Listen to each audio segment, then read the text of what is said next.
referenced it a little bit, but what are some of the keys to open up or cracking some of those explosive runs that he was talking about? Really just straining every play, just like you said, getting to the second level because that makes a difference. The running back doesn't have to make another guy miss; just got to make that one guy miss. So it's really getting to the second level, just finishing and straining every play. When you say straining, what does that mean? It's just like another word for just finishing every play. Just don't let up on the block. If you can pancake them, stuff like that.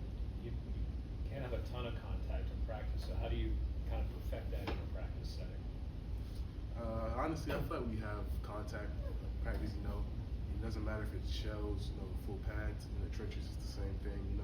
Just always it's the same thing to me. So.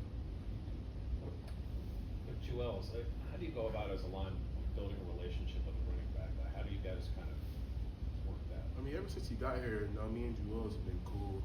He's always been in here, always working hard.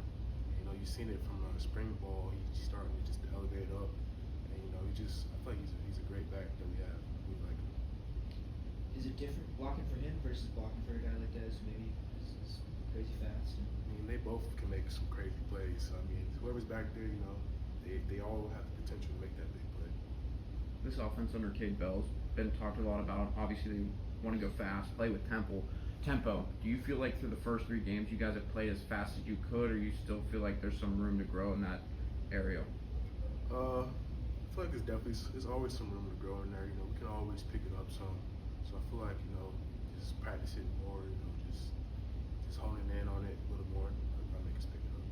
Do you feel it? Because West Virginia, it seemed like offensively they were starting to play with a lot of tempo and really knocking back the Pitt defense. Do you feel like that's something you guys can do, and maybe something that was missing in that West Virginia game? Yeah, we for sure can do that. That's why Coach Bell came in here. That was his thing, this tempo. So I feel like over the course of the season, we're definitely gonna pick that up. Talking to Ryan, obviously, about that first play that he allowed a rusher inside. Is that something you could help him with, pick up, or were you already on an assignment with someone else in that line? Maybe just communicate more with him. Just tell him, don't just go out there like that. I can definitely just help him. Just get in his ear more. Just tell him.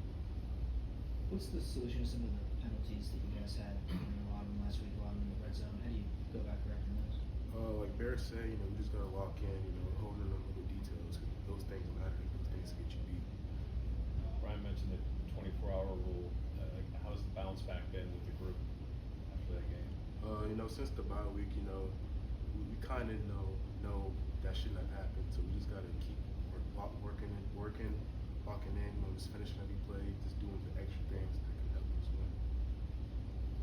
And then I'm gonna ask you as well about Aaron. Did you watch him and what are some of the things technically that he did that you look at and impressed with? Yeah, he's just a freak. He's like 6 foot, but he has a lot of power behind that 6 foot. He has that natural leverage, so I don't think anybody would want to block him one-on-one for sure. BJ, thank you.